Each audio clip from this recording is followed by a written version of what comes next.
As a sorcerer, would you like to wield unnatural psionic power? Well then, Aberrant Sorcery might be the perfect subclass for you. I'm the Mind Flayer Slayer. And my name is Dr. DM, and we're bringing you all the subclasses now for Sorcerer, beginning with Aberrant Sorcery, and let's talk about their psionic spell list. Yes, every class that has the ability to have an expanded spell list does not have to choose between the spells on that list now, which is such a huge buff from Wizards of the Coast for us. Yeah, and some classes before, some subclasses I should say, didn't even have a spell list, and now they all do. So, we've got at level 3 for your Sorcery, Arms of Hadar, Calm Emotions, Detect Thoughts, Dissonant Whispers, and Mind Sliver. At 5th level, you're getting Hunger of Hadar and Sending. At 7th, Avard's Black Tentacles and Summon Aberration. And at 9th level, Rary's Telepathic Bond and Telekinesis. Okay. Also at level 3, you get Telepathic Speech. So you can form a telepathic connection between your mind and the mind of another. So this is similar to what Warlock gets a little bit. As a bonus action, you choose one creature you can see within 30 feet of yourself, right? Then you communicate telepathically with them, as long as you're within a number of miles equal to your charisma modifier. To understand each other, you must both mentally use a language that the other knows. And it lasts for a number of minutes equal to your sorcery level. It ends early if you use this ability to form a connection with a different creature. This is a great, very flavorful addition. I think that it certainly works well for the class. It's not extremely powerful. It's not certainly as powerful as the Warlock option, but I'm a fan of this. Yeah, and also usually at level 3, you kind of get a more impactful, usually combat impactful ability. Correct. This is not that, but it has to have its utility and roleplay, and maybe it gets buffed a little bit in the higher level ability. So level 6, Psionic Sorcery. So when you cast any spell, any level 1 plus spell from your psionic spell list features, you can cast it by expending a spell slot as normal or by spending a number of sorcery points equal to that spell's level. If you cast it using sorcery points, requires no verbal somatic components, very similar to the Warlock Love one, that. and no material components. So you can cast this mentally. Super powerful. Yeah. And I actually wonder if, since you're not casting this with a spell slot, I wonder if you could quicken this and still use a leveled spell with your main action. Because remember, the new spells stipulate that you can't cast a second spell using a spell slot, right? Correct. But I wonder if this lets you get around that too. I'm not sure, but if you have an idea, let us know in the comments below. We're going to dig into that. Yeah, we will dig into that for you. So.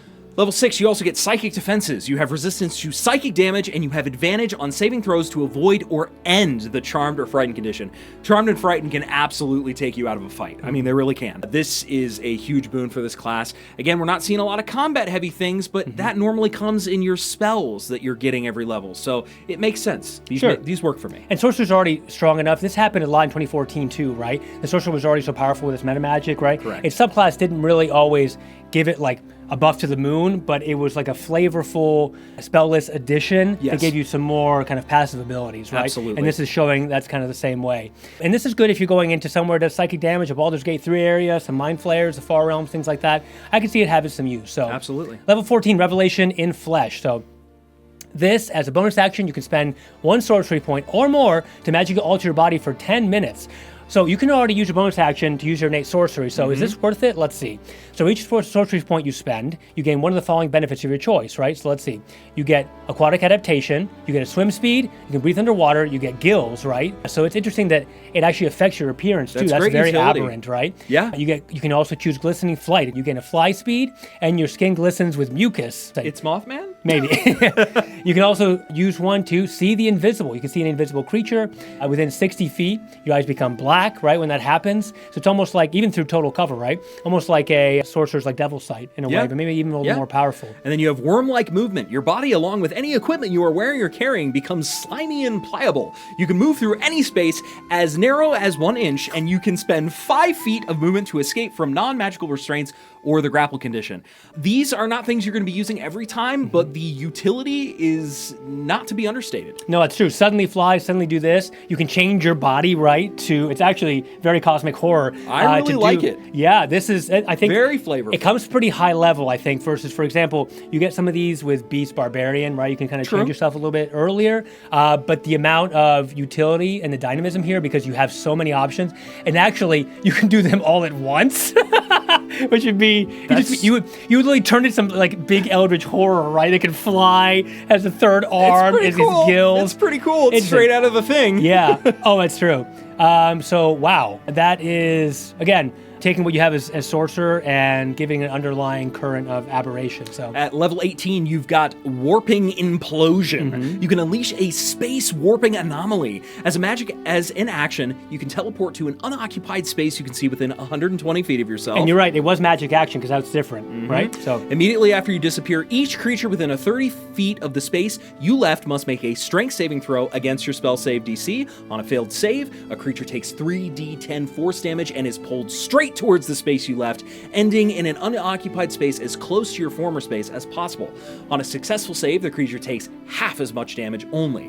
Once you use this feature, you're going to have to wait for a long rest or spend 5 sorcery points, no action required, to restore your use of it. right, and that's I've seen that in a couple other abilities too, where it's no action required. So you just kind of do it as a So free action. basically, if you you're will. pulling them into like a firewall Okay, or so something? I will say there's some utility for this, and if you have played Baldur's Gate 3 and the black hole ability you get from having those little mind worms, works sort of like this. So here's what you could do as a sorcerer, right?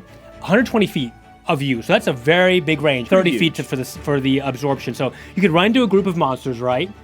Use your warping implosion, get out of there, right? And they would all be sucked into the spot, right? And this takes your magic action, but it's not a spell that uses a spell slot. So you could then quicken fireball and hit them all as they're all packed in one group. So That's pretty busted. it is. They have to pretty make the spell save DC, so it's not guaranteed. And it's a level 18 ability, which is, there are some spells that kind of mimic this too, but it's still very cool, along with the shape-shifting-ish stuff. I like the flavor. I don't think it's the most powerful of the ones we're going to cover, but I give this just a solid B. I was thinking the exact same thing. Yeah. I would definitely give this a B. So on top of how Sorcerer is already so potent, this is very cool, and this is very inspired, and it's cohesive as a kind of aberration, Mind Flayer-esque 100%. Sorcerer. And we're seeing a lot of that in the new material. I'm really excited. We're going to be continuing to bring you all of the subclasses for Sorcerer, along with all of the subclasses for all of the classes in this series that we're doing, where we cover every single day new content from the 2024 Player's Handbook here at Green and Garb. So please remember to smite that like button, subscribe, leave a comment down below. We love chatting with you. That's it. This is going to be fantastic as we continue, and you're about to see another subclass of Sorcerer coming up next tomorrow. Tomorrow. See you then, Aberrant Mind Flayers.